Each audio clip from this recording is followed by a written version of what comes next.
किसके कलह शांत होते हैं। कौसंबी के भिक्षुओं की कथा। स्थान जेतवन। श्रावस्ती का जेतवन विहार उन दिनों भिक्षुओं और उपासकों से भरा हुआ था।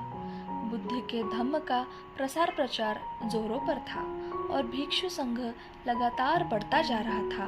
संघ की मर्यादा और विनय के नियम निर्धारित हो चुके थे, जिनका पालन भिक्षु अपने जीवन में कर रहे थे। बुद्ध के प्रवचन और उनके निर्देश भिक्षुओं को मार्गदर्शन देते थे, जिससे वे अपने संदेहों और शंकाओं का निवारण कर पाते थे।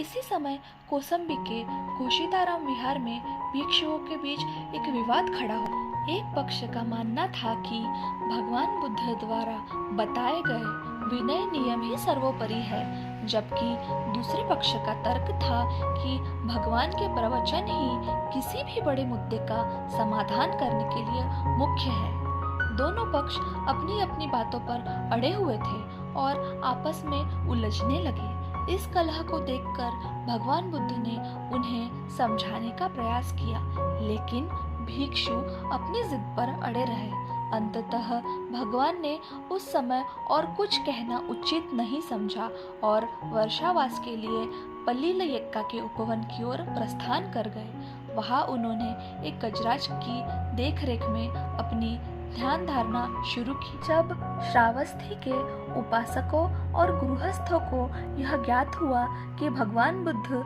भिक्षुओं को छोड़कर चले गए हैं, तो उन्होंने भिक्षुओं को भिक्षा देना बंद कर दिया।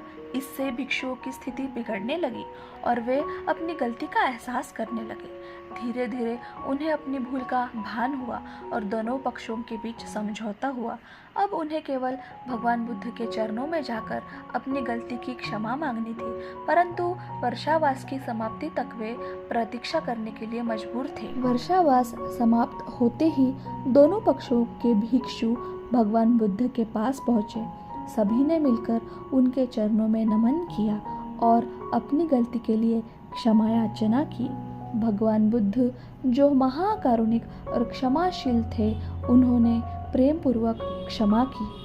भगवान बुद्ध ने उन्हें एक महत्वपूर्ण सीख दी। भिक्षुओं, हम सभी को एक न एक दिन मृत्यु का सामना करना है।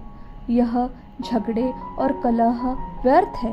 हमें इस बात पर ध्यान देना चाहिए कि हम अपने जीवन का उद्देश्य कैसा पूरा कर सकते हैं। मुक्ति की ओर चलो, निर्वाण प्राप्त करो, वही असीम शांति प्रदान करेगा।